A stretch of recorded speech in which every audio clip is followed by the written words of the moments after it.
5 বছর পর বিদেশ থেকে ফিরে আসলাম। সবাইকে চমকে দেব বলে আগে কাউকে কিছু জানাইনি।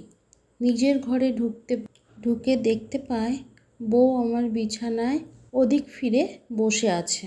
ধীরে ধীরে ওদিকে এগিয়ে গেলাম, পেছন থেকে জড়িয়ে ধরলাম ওকে।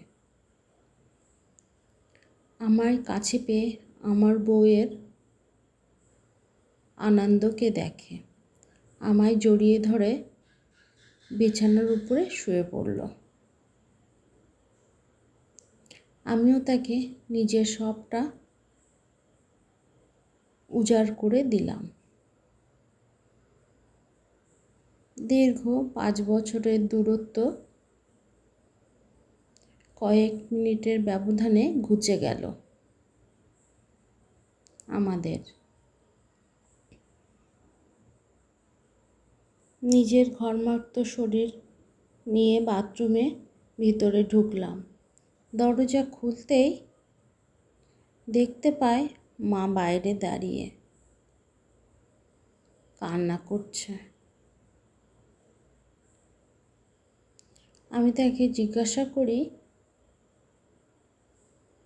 এ কি হলো মা?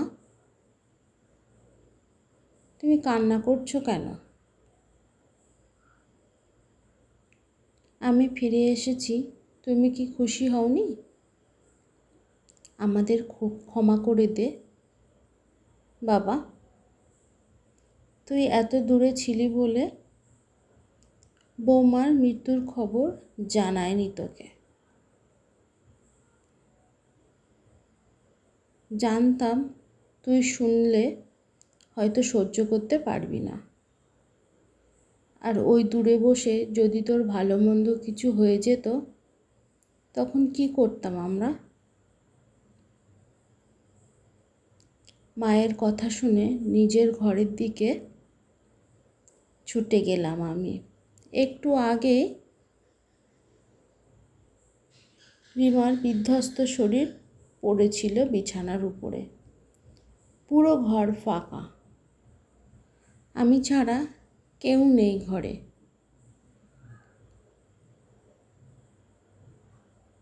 আমার শরীর ঠান্ডা হয়ে আসতে লাগলো।